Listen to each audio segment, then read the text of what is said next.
Witam serdecznie. Dzisiaj pokażę, jak przygotować pyszną, puszystą i delikatną drożdżówkę z dużą ilością owoców. Najpierw przygotuję rozczyn. Do miski rozkruszam drożdże, dodaję około 1 łyżeczki cukru, dużą łyżkę mąki i około 100 ml letniego mleka. Mieszam i miskę nakrywam ściereczką, odstawiam na około 15 minut, tak żeby drożdże zaczęły pracować.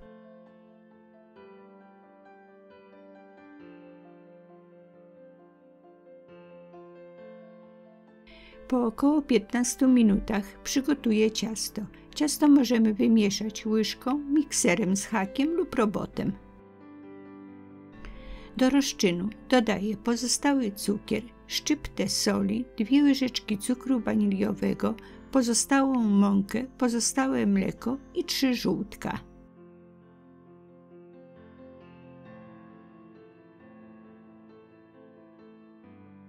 I przez chwilę miksuję, tak żeby składniki wstępnie się połączyły.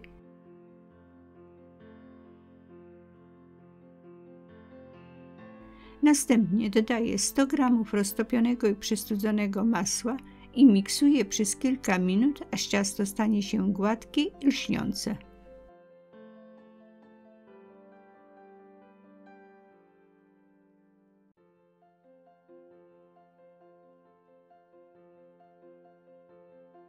Miskę z wyrobionym ciastem nakrywam folią spożywczą i odstawiam w ciepłe miejsce na 30 minut do wyrośnięcia. Jeżeli w kuchni jest chłodno, to ciasto możemy wstawić do piekarnika nagrzanego do około 30 stopni i pozostawić do wyrośnięcia. Wyrośnięte ciasto przykładam do foremki wyłożonej papierem do pieczenia i równo rozprowadzam. Żeby łatwiej było je przełożyć i wyrównać, to dłoń smaruję olejem.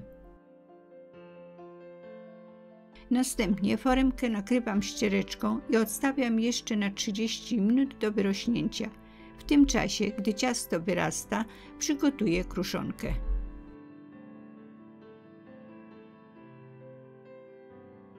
Pięć łyżek mąki pszennej, 3 łyżki cukru i 3 łyżki masła o temperaturze pokojowej łączę ze sobą, tak żeby powstały grudki.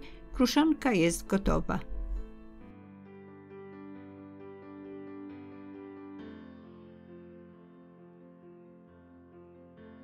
Po 30 minutach na wyrośnięte ciasto układam 1,5 szklanki jagód i oprószam mąką ziemniaczaną, która połączy się z sokiem z jagód i wiśni i go zagęści.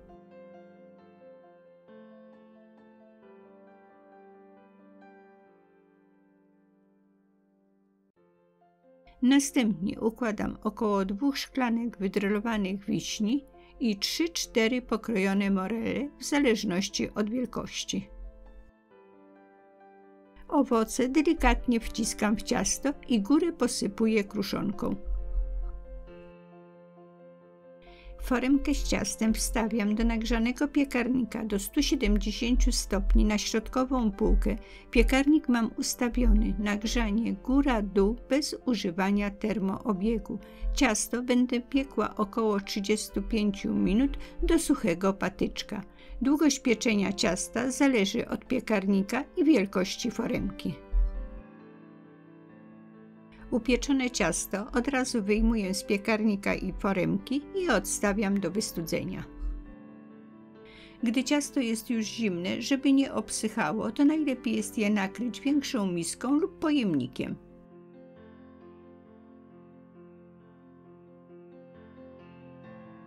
Proszę, tak wygląda ciasto po upieczeniu. Jest bardzo smaczne i puszyste. Polecam wypróbować przepis. Ciasto jest gotowe. Życzę udanego wypieku i smacznego.